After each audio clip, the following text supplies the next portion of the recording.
Nashville Tribute Band Listening Room. Welcome to the Nashville Tribute Band Podcast, The Listening Room with Jason Deere. Nashville Tribute Band Listening Room. Coming to you from Nashville, Tennessee.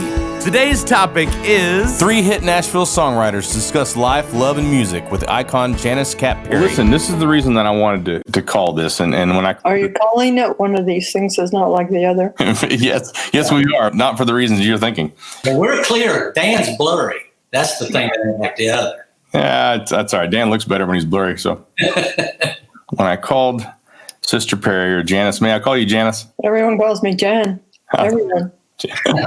Whichever you want. When I called her and I said, hey, I was talking to Tony Martin. Tony and I were together working on something, and you came up, and both of us just had mad respect for you. And Dan's always talked about Janice Kapp Perry and the amazing things you've done. I thought, how cool would it be just to have 4 songwriters, 4 believers, 4 people who have spend a lot of time trying to create things that matter, just to have a conversation. And Janice said, why do you want me in there? Is this? And I think you mentioned the Sesame Street thing. It's going to be like one of these kids is doing his own thing. And it is like that, but it's not for the reasons that you're thinking. It is like that because we all have what the young kids say is mad respect for you and the things that you've done. I want to get everybody introduced really quick, just before we get rolling here. And then I just want us to talk, but Tony Martin, one of the most successful songwriters in Nashville. He's had 16 number ones, 8 top 5s, 5 top 10s. Among his compositions is Time Is Love by Josh Turner. It's a great song. That was Billboard's most played song in 2012. You Look Good in My Shirt, Keith Urban, Billboard's most played song in 1998, which I still hear all the time. Just to See You Smile by Tim McGraw, which is a big one. Tony's written, like I said, 16 number ones. He's been doing it. He's a pro in every way, and he stayed fresh and not gotten grumpy about how good he is. And comfortable. Love that guy. That's right. I'll introduce Dan, and I can probably do that off the top of my head. Dan, for 30 years, has been in a group called Diamond Rio that I think 20. Did you guys have your 20-year anniversary as Grand Ole Opry members recently? Is that right? Yeah, last year. Yep, and they've had 14, 15 number ones, sold millions of records, and he's a big shot, but he's one of the kindest, most pure-hearted guys that I know. Janice, I want to say a few things here because there's so much. I could read it's like an encyclopedia reading her accomplishments here. But she was born in Ogden, Utah. She currently lives in Provo. She and her husband, Douglas, who passed away in 2018, and we're certainly sorry about that. He was such a great guy. I've only met him a few times, but was certainly impressed. Have 5 children, 15 grandchildren, and 9 great-grandchildren. Is that still accurate numbers? Yeah, 12 greats. 12 greats. Oh, wow. 12. That's so amazing. In 1979, Janice released her first album of original songs. That's amazing to me. And we'll talk about that probably in a little bit, but that was later in life that you decided to be a superstar.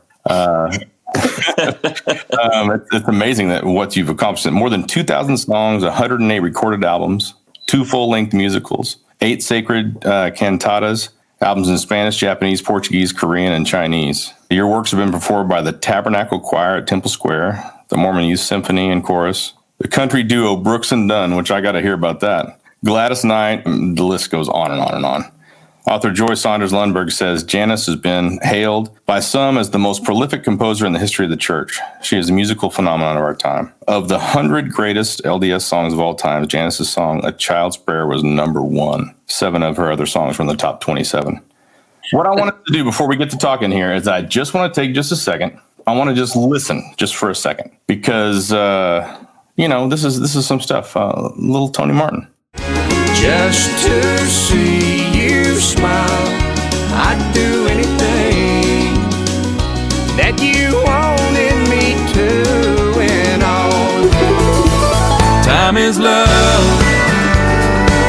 gotta run, love to hang longer, but I got someone who waits for me, and right now she's where I need to be. Time is love. So good. I had this hit with 3 girls from Magna, Utah. Life is funny, life's a mess, sometimes a curse, sometimes a blessing. Don't worry about a thing, no, don't worry.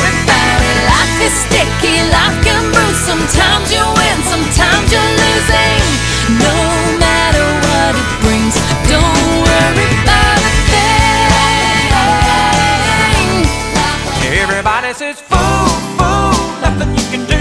Never gonna see her with the likes of you. I say, watch and see. All my generality's gonna notice me. All right, now that's pretty groovy stuff right there. Pretty groovy stuff. I'm going to play a piece of this right now because this is my favorite Diamond Rio song. And Dan, he's a monster piano player, plays amazing jazz, classical, whatever. But when he sits back in the groove with a band and he finds these perfect places to matter, there's nothing better. This is the second verse of my favorite Diamond Rio song. You tell me you're the lucky one, but I see things differently. I have just begun to show you that you mean everything to me. I still feel the need. Love a little stronger, dig a little deeper. Okay. My favorite Dan Truman song is Meet in the Middle. Oh, love that. Yeah. All that stuff is cool. Let's put some shoes and socks on the kids for probably all of us, put some kids through college and whatnot. But when you say one of these kids is not like the other, Sister Perry, you're right, because none of us have done this. Heavenly Father, are you really there? And do you hear and answer every child's prayer? Some say that heaven is far away, but I feel it close around me as I pray. And I don't think any of us have had a cut by this group.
I don't want to stop it, but there is one amazing group called the Nashville Tribute Band that recorded this one song of yours right here, and we get to hear Dan Truman going crazy on this.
When did you do that, Dan?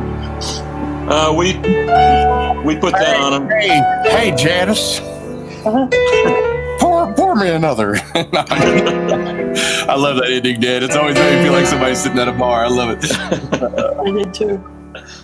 Yeah, we did that about 5 years ago. Nashville tribute band. Oh.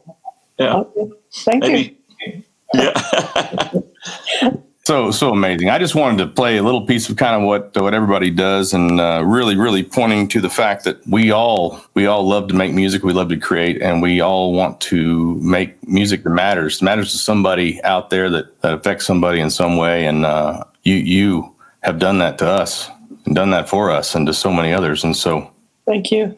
Okay, so tell me, I like the story here. For me, I don't care where the music comes from. I don't even have to be paying attention, and music has this way of catching me. When something is very, great, it pops its head up and it catches my attention. And when I hear it, I go, okay, wait a minute, who did that? And it's not even like who's singing it. I can appreciate that, but I just grew up in a house of songs. My dad was a songwriter. All his friends were songwriters, and so I just grew up around songs. Can't say I always enjoyed going to live, things, but when I hear a song, it just catches me. So years, I'd hear something, the primary would get up and sing. And then I would say, holy smokes, who wrote that? And so I would look it up. And then I started to notice after a while that the ones that were catching my attention were written by Janice. And I would mention that every so often to people who would come to Nashville, and maybe they wrote in a different style than was Nashville. And I would say, you don't have to just be this. Listen to this and listen to these other things that people do. I had a young lady that came with her husband to Nashville one time, and she was a great piano player, great singer, and she played me some country songs. And I'd say, it just sounds kind of corny. I said, well, how about before I leave, you play me something that you love, that you wrote, you don't care if anybody likes it. And she played me a hymn. And I said, that's what you need to be doing. And I told her the same thing I tell you, Janice. All those songs that got played in there, they're not playing Dan or any of ours on the other side of the veil. You're not going to play any of mine. I try to write them, but they just don't come from that. They don't come from that. Just don't go in that place. So here's the question I've got for Janice. Child's Prayer. How'd you go about writing that? That's the interesting thing about songwriters. They'll tell you a story. I want to hear the story behind that song. Well, when LDS Living named as the number one song, I was dumbfounded. But I can only attribute it to the fact that everyone has days when they ask, Heavenly Father, are you really there? And I was having one, I guess, when I wrote it. Not that I really questioned, but I wanted to feel more proof that he was there, and in an answer to a prayer or something. So, but it comes from such a childlike. It's a real, even in an adult voice, it sounds like adult, but it sounds like a child. It sounds like Heavenly Father's child. Just the same as I had my own children. We've all had children. Would come to you, and at some point they want to know. I remember my daughter used to take her hands on my face and point right at her and go, all right, are you listening? And make sure you focus it. It crushes. Every time I hear it in church, little kids sing it, it just crushes me. It crushes me. So you was having one of those days and you wrote that. Did it start out as a child's prayer, or did you have it as? It started out that way, but I wrote it in, the first person for the first verse. Then I had the Lord answering in first person. Yeah. I am there, speak, I am listening. But when the church wanted to publish it, they said, why don't we change that to second person? Then anyone could sing, any two people could sing the two parts. Mm-hmm. And so then I changed it to the person who's teaching the child. Okay. He is there, speak. And when I was in the Tabernacle Choir, they sang that one that you just recorded. And then Craig Jessup asked me to write a preamble to it to make it longer. Mm-hmm. So you may have heard that or not. It's on their album. Did you write that song on that piano behind you? Every song. Right. I don't know if you know who Diane Warren is, but she's a tremendously successful pop writer, probably the most successful pop writer. And I worked for her for 6 or 7 years. And she has this cave, thing she calls the cave. That's her. And she comes from a completely different anything we're talking about right now. Completely different, believe me. But she has her place where she's inspired. She doesn't allow anybody else to come in this little room. You can come to the door, but you can't walk in to mess with her vibe. But everybody's got their place. And we're looking at your place right now. When we bought this home in '83, this was a garage. And my husband said, "So do you want a garage or a music studio?" And I thought it over for a half second. I said, it was a double garage. He said, "I'm going to make it into the nicest rooms that you'll love to work in." And it was 20 years before we actually got a garage, and our kids were worried about us slipping on the snow now, and said, "Time to build a garage out on the end." I live in this room. It's just a sanctuary that especially with my husband gone now, this is where I live, this room. Well, how sweet that he made that happen for you. That's adds an extra. I know kind of our routine in Nashville and probably a lot of places we write regularly. I tend to write. I write every day. I go into my room and I sit in there and I just tell myself, I don't have to write, but I can't do nothing else until I do. Kind of. Do you do the same thing, or are you more of an inspirational writer, or are you more of a everyday try to make it happen and what you're feeling at that time? A lot of things, most maybe, have been kind of assignments, or we were working toward a certain album, and that was keeping me going till I have enough songs for that album. As you know, I didn't start till I was 40, and almost no one was writing then. Lex was, and my son Steve was in his My Turn on Earth cast. And so he took some of my songs with him on the U.S. tour, and Lex heard them. So he said he offered to be our publisher and record them, but it was a big decision time, and we decided to form our own company. But he really encouraged me by being interested in them. But from then on, one album sold, paid for the next. So I was writing all the time toward a new album for children or youth or whoever. And in this time of my life, I'm writing mostly hymns. I've written over 300 hymns with a really wonderful gospel scholar who's done all the texts for 44 Book of Mormon hymns. So she keeps me busy. And I've been writing with a stake president in Dallas, and he writes hymn texts based on all of the general conferences, the 12 and the First Presidency. Is he sending you lyrics then, and you're working on the melody, or are y'all collaborating? No, we're not collaborating on the same part of the song. We're just collaborating words and music, but we publish these in little books called Inspirational New Hymns for Home and Choir. Can't sing them in church. I hope a few of them might be chosen in the future. 18,000 other people hope theirs will be too. So. Hey, let me jump in here and take you back, if you don't mind. I was at BYU, and it was 1978, maybe the beginning of 79, and our director and Young Ambassadors, Randy Booth, played us this song, Where is Heaven? And I had the same reaction to that as Tony has had when he was listening to church to the primary singing, and he's heard these great songs. And I heard Where is Heaven? I said to Randy, who wrote that song, Randy? And he said, it's a local woman here. And I said, she's a member of the church and lives here?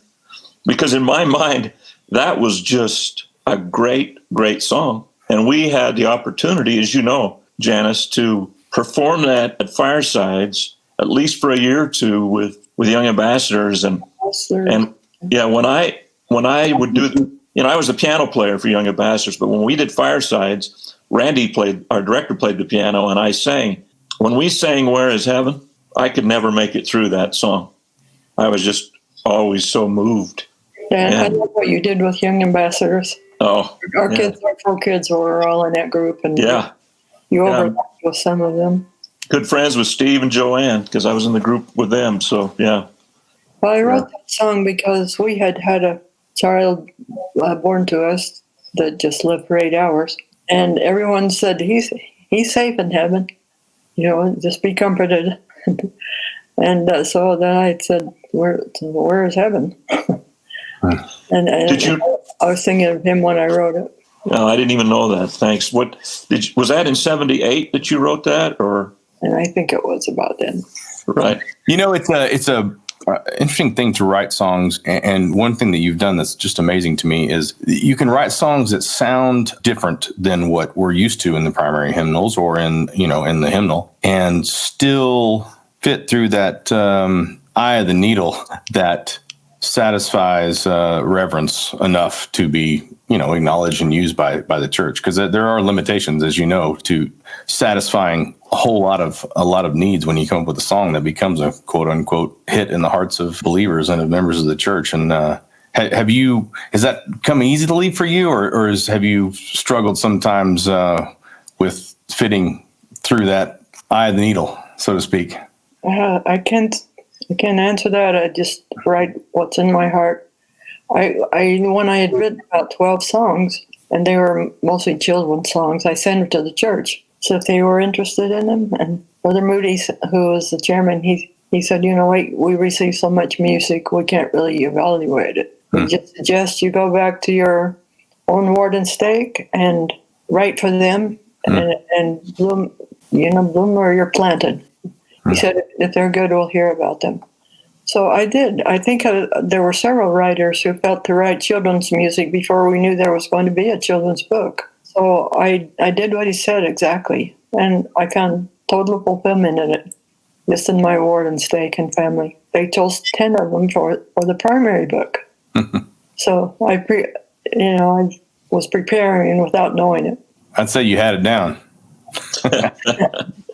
That's what I'm best known for. I have a medley of 6 of my primary songs. We sing one verse of each of 6 of them in every fireside we've done here in the U.S. and other countries, and they all know them.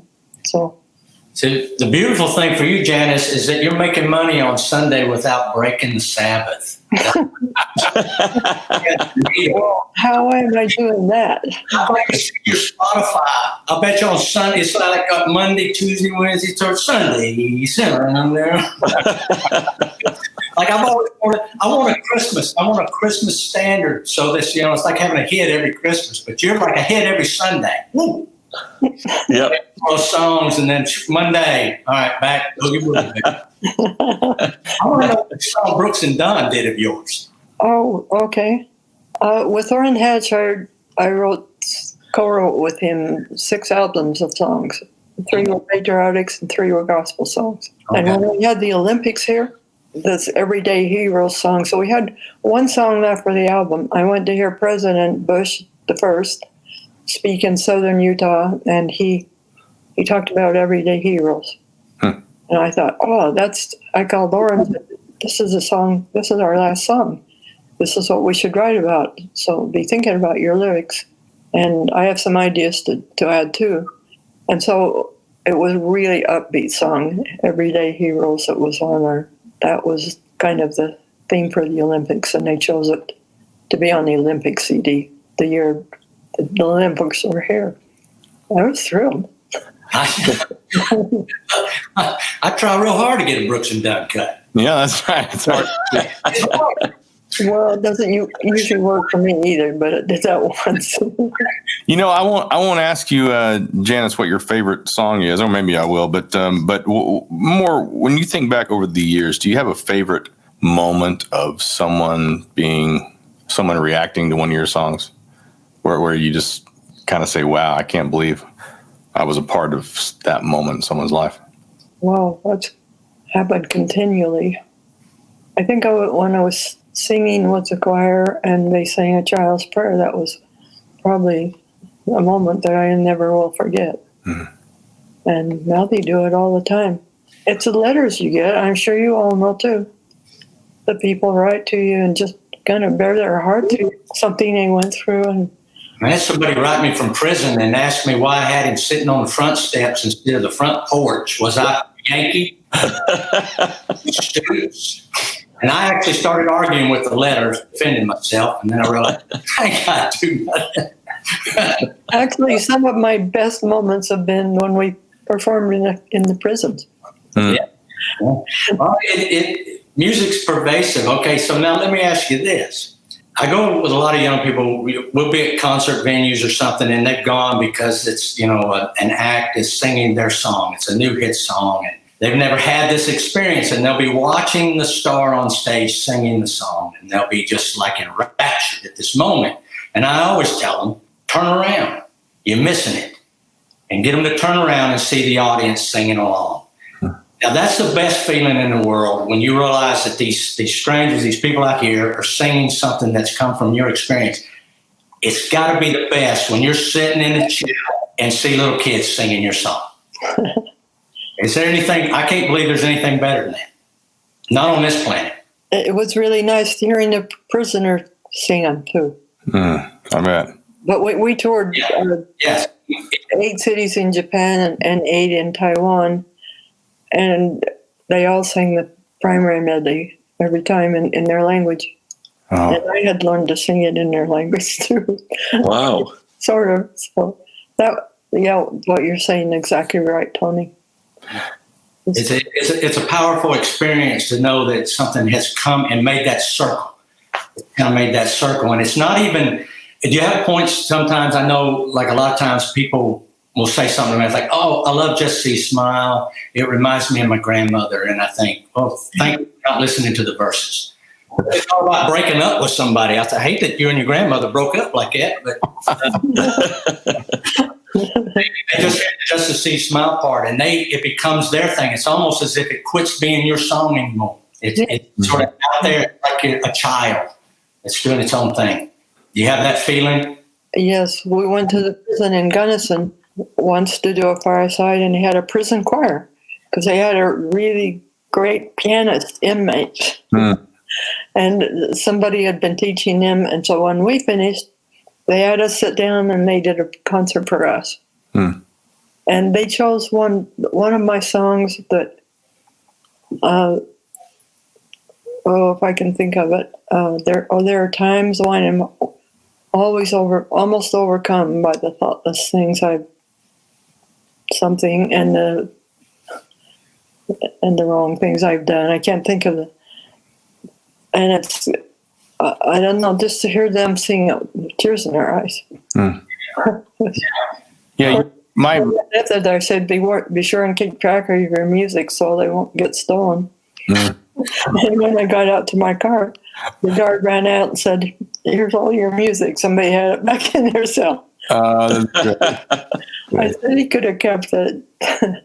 My daughter is serving right now in Oslo, Norway, and I asked her on one of our recent calls, I said, what is the one thing that you didn't know before your mission that you have learned now that you know? And she said, I didn't know so many people were hurting in this world and were suffering and were experiencing every minute of every day tough stuff. And I think whether you have an up-tempo yeehaw kind of thing and you help people escape for 3 minutes, or whether you have something that truly brings them closer to the light of Christ or whatever, it's just amazing that music. I mean, some of us, Tony's got the gift of gab. I could probably sell water by the river and whatnot, but none of us can do it like we can with the vehicle of music. Music just does something that can't be done. Dan and I have talked about this many times on the road, that some members of the Church of Jesus Christ of Latter-day Saints can't get it from the pulpit. And some people don't get it from reading scripture like other people do. And some people can't get it from general conference. And some people get it by listening to a Janice Kapp Perry song. And some people get it by listening to a Dan Truman song and a Tony Martin song. And that's the amazing thing. I guess that's what I would want to tell young people, is that if you're inspired to create, inspired to write, do it. Because we never know what we create is going to do. I always testify one thing in my firesides very strongly, that when you combine an appealing melody with a simple gospel truth, it's one of the greatest teachers you'll ever have in your home or anywhere. Mm-hmm. Yeah, you're so right on. And I'm always praising Michael McLean from these songs that were big deals when I was on my mission. The simplest of songs like, Together Forever, or I love them too. Oh, and he always like, well, I've got so many songs that I feel like are so much better than that stuff. I said, but Michael, it's so simple right here, And sometimes the old, what do they say? KISS, keep it simple, stupid. The old KISS thing. Simplicity is powerful, powerful stuff when it's on the right melody. You're right. When I started writing, I set 2 goals: to add to the simple music of the church, and hoping I would write a primary song that they would sing someday. And at the same time, I heard Elder Packer give his great speech on the arts, music and the arts at BYU. And he said, artists and musicians trying to create an epic and monumental work. When the simple "I am a child of God" will bring more people to salvation than would such a work if they could create it. And it just solidified what I had, the goal I had already set, to just add to the simple music. That's what I loved and I grew up on.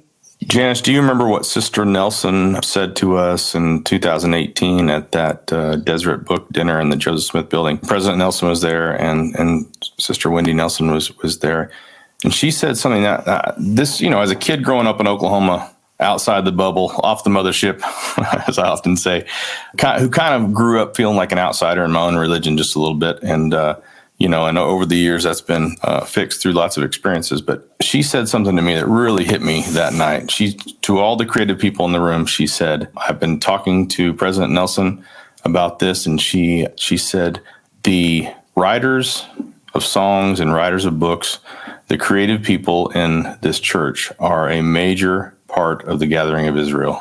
And she expressed how much she needed all of us as creators and as creators of that vehicle of music that accelerates the spirit and does the work. And it made me feel a moment of validity, of like all the blood, sweat, and tears that come with being a right-brained idiot on one hand a lot of the time. And, it's not easy being a creative person. It's certainly not easy making a living being a creative person and whatnot. But just that I needed that. I needed those words that she said that night, and I needed the confirmation that the Spirit gave me that accompanied her words. I'm glad he's the one that's having the final say on the hymn book. President Nelson, because I've talked to committee members, it's going to be a long process where they know what the hymns are chosen. But they assured me that they take their suggestions to the First Presidency. They will make all the decisions. So I'm glad he's a musician. And yeah. And so he's the one that got busy and realized we needed a new hymn book. Mm-hmm. So I only wrote one specifically for that, but Dan and I did too. We got together and we decided we heard about another songwriter who had said that they had submitted 300 songs, and I thought, well, they can't. They can only submit 5. Well, then they lied, I guess. But I just thought how crazy that must be to look through 18,000 songs to try to figure that thing out. So Dan and I both thought, hey, we have a better chance of getting one song if we submitted one song, but probably won't even be here then. It's going to take a few years. Yeah, I'll be shaking my fist like that up at you because you'll have got all the songs in the hymnal, and none of us will have gotten any. Oh, I didn't even know there was a contest to get a hymn book. Not a contest, but everyone could submit 5. That's a pretty recent thing. I guess 3 years ago or something like that. They said that, and that's what I say to them all the time. Some people, man, I didn't know it was a contest. My wheels don't turn like that. I all the time. I don't. You just go, well, why don't you write a hymn or why don't you write something like that? And I go, I don't know. I wouldn't even know if I was doing it. I can't. I recognize it when I hear it. It's great and it moves me. But when I sit down and I start doing it and it filters through me, it becomes this other thing. It's like, hey, I read your resume. You don't need to worry. Yeah. Keep doing what you do. It's evidently working. You're temporally set, Tony. You're temporally set. I don't. I've made all the money I can make in the 1990s, but I did okay. Well, songwriters are behind the scene. That's true. Yeah. I mean, sometimes there's a moment in time that what you do really works, and there's a market, maybe for it. And then other times, what you do isn't the thing, but it doesn't mean it isn't great. and maybe the market is smaller, or we always call it here in Nashville, the pitch is narrow, but there's still something great. I mean, one of my favorite non-spiritual experience from my mission is I was in Seattle area, and we were having a dinner at some member's house. And the lady asked, and she was an older lady at the time, she said, where are you from? I said, Nashville, Tennessee. She goes, oh, yeah, country music and stuff. I said, yeah, my dad is a songwriter. And I was just like a 19-year-old boy. And she said, yeah, I wrote a song. I said, you wrote one song? And she said, yeah, I wrote one song. I said, oh, okay. What was it about? She said, popcorn popping on the apricot tree. I said, popcorn popping on the apricot tree? She said, popcorn popping on the apricot. I said, that's the one song? Yes. And she took me in her kitchen at her sink, looking out the window, and guess what I saw? I was just sitting here, and it came to me. That's a inspiration. Oh my goodness! What a fantastic gift! And she's like, didn't really want to be a song. Just thought I just did this little song, and I thought, wow, that's amazing. And then I asked for seconds and went on with life. That's incredible. Not many get one that's that popular. Why don't they sing that one anymore? I sing that to my grandchildren, and they just stare at me. Because all the Janice songs keep knocking them out. Right. You ran the apricot lady off the charts. And Primary Colors. What happened to Primary Colors? Or Give Said the Little Strain. Boy, we sung that about 10 million times when I was a kid. Brian still sings it too. They recorded it. They did. On a children's album, but had a few of mine on it too. And choir loves it. Oh, that's so great. Well, listen, I have incredible respect for all three of you for a lot of the same reasons, but a lot of different reasons at the same time. You guys have become good at what you do, and you have touched a lot of people with what you do. And you've Tom Shapiro, who's one of Tony's best friends and co-writers and a hit songwriter, Hall of Fame writer in Nashville. He said in his Hall of Fame acceptance speech, I'll never forget these words he said, you know, as creative people, we spend a lot of time in our lives wondering whether we're really any good. And it's true. We're all insecure in some way. We have our insecurities, and that comes with it. And he said today, as they handed him his Hall of Fame award, he said today that maybe this lets me know that I'm okay. And I thought that was really, really powerful. And I think Janice, BYU just gave you some kind of a doctorate. Will you tell us about that? Well, I was only able to go to BYU 2 years. I took all music classes, played in the band and orchestra, percussion. That's awesome. I took music theory classes, everything I could in 2 years. Then I met my husband, and he was going to be drafted. So we had to go into service 3 years and live every place. And then we went to graduate school in Indiana. And so I never got back to it. I seriously played sports for the first 40 years of my life and didn't even think of writing. So when I had this serious stroke in November last year, the president of the university, Kevin Worden, came over to my house. He's my neighbor, 2 houses away. And he came over to check on me, he and his wife. And I was still on a walker and couldn't speak very well. After he found out how I was, he said, I'm just here on serious business. He said, your son wrote a letter nominating you for an honorary doctorate at BYU. And he said, you've done way more than anyone would need to deserve this. And he said, we're going to award it to you at graduation. Wow. So I was dumbfounded. Yeah. An honorary doctorate with Christian service and music. That's I remember seeing that. That's so amazing. I for each of you, I honestly mean this. I mean, it's amazing the accomplishments that you've had as writers, as musicians. You know, all of that stuff is amazing. But what's even more amazing to me, and what I appreciate even more, is that you're all amazing people with that have stayed solid in a business where some people don't. And that's not easy. It's not easy to live a whole life and stay somewhat in the ballpark of the straight and narrow with your hand on the iron rod. But you've done it. You've walked the creative walk and been awesome. And I love each of you for that. I mean that. Jason, I love your National Tribute Band. Oh, well, thank you. Thank Well, you. I saw the list of all the tribute band had done. I haven't even heard all of them, but I love the ones I have. So, Well, I think we got 108 songs out there, and you have 2,000, and I guarantee you haven't heard all yours either. So, no offense taken. yeah, But that means a lot. Thank you. Coming from you, that means a lot. Appreciate that, Dan and I. the tribute to the prophet, especially.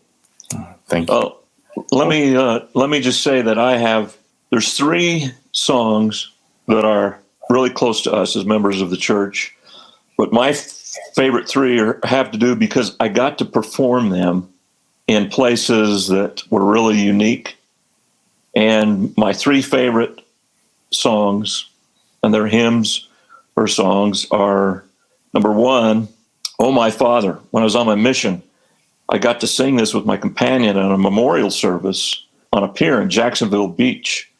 A guy had drowned, and then they had his memorial service on the pier next to where he drowned. No one there was members of the church except for my companion and I and the bishop who directed that service. And it was an incredible experience to be able to sing "Oh My Father." A few years later, with the Young Ambassadors, we're in India, and we got to sing "I Am a Child of God" in the Taj Mahal. That was pretty dang cool. That's my second favorite. My last one is, I always call it "Armies of Helaman," but it's "Will Bring the World His Truth." And that arrangement that we did on that Nashville Tribute Band album, Jason with me playing piano, it's really Chad and I, and I played that just 9 days ago at a remote fireside that our ward had, and we had 2 missionaries speak, and they wanted me to play a missionary type hymn, and I played that. And Like you played on the album? Yeah. And I play that, Sister Perry, I play that all the time. A missionary farewell, in church, it doesn't even have to be a missionary thing because it's hard to beat that song. The spirit of that song, what that song means to us as members of the church, and what it means to me personally. So, yeah, you bet. I hear that you play it. Now, I do have a question. This has this whole wrapped up thing, and if you get away and I don't ask this question, I'm going to go crazy. Why are hymns titled the first line of the song? Almost always. You ever notice that in the hymn book? The first line that you sing, because you said something about the title, you think the title is this, but it's something else. But since, Janice, you write these hymns and you're doing these new hymns, are they titled the first line of the song still? Well, I'm writing them mostly with other writers, and I would say yes, most of the time they are. Sometimes they're right at the end, though. And if it doesn't have a natural feel to it, sometimes, occasionally they'll make up a title, that covers the subject. So, yeah. Yeah, what you call, if you would walk up to somebody and just say, "Oh, I love that song," you'd say something that sticks in your head. But I just noticed that in hymns, and I've always wanted to ask somebody, how did that get started? The first line of the song, a lot of times, is the title of the song. It's almost always that way. It's not like the other songs where you wait for the hook to come in. Yeah. I was just curious how that got started. I thought maybe you might know. Seeing as you got a doctorate, now somebody might ask.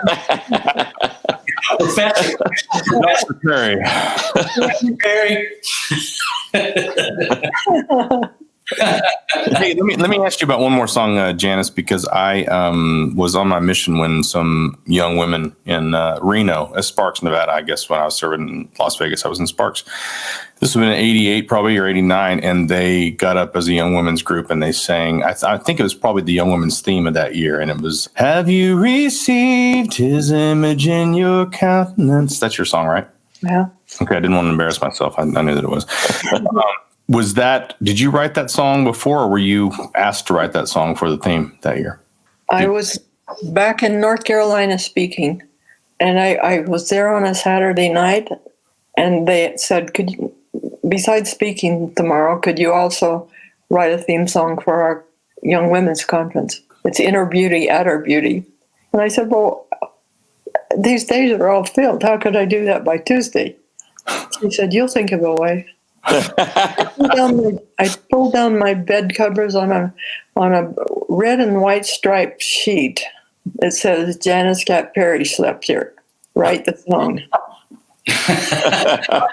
So I stayed up till 2:00. I thought, well, on the way out here, I was reading from Helaman, his image about you. Have you received his image? I said, that's interview reality. Mm-hmm. So I stayed up till 2:00 and wrote the first verse. And then I got up early before we had to go speak the next morning and just wrote the music out as quickly as I could, simple. And that's all I could do. Everything was filled up when we left Monday. I wrote second verse between Greensboro and Chicago, and the third verse from the Chicago to Salt Lake City. And then I called her at the airport and had her write the words in the music I had left on her piano. I am so glad that everybody on this call right now has the blessing and the curse. I'm glad you have had sleepless nights. I'm glad that your husband probably rolled over and looked over. Oh, Janice is gone. She's doing it again, because my wife has done it a million times, and we can't drive, we can't sleep. It's part of it, but I love that. Well, you gotta appreciate now when I hear it. All I'm going to think in the third verse is that, boy, this took from Chicago to Salt Lake. That's a long haul. So, you guys have been so nice. I worried about this. I did, but you're all so nice. I love you. thank you so much. Thank everybody for being on here. And Janice, thank you for being brave to be on here with a bunch of rednecks. Appreciate it. We appreciate it. And we absolutely honor you in every way, and are glad to know you keep writing great stuff. Thank you. You're touching my heart. You're so sweet. Tony, Dan, love you boys. Bye. Thanks, everybody. Bye, everybody. See ya. You've been listening to the Nashville Tribute Band podcast, The Listening Room, with Jason Deere. Make sure and subscribe to our podcast and share it with your friends. And visit NashvilleTributeBand.com for music, information, and so much more. And make sure and enjoy this podcast each and every week.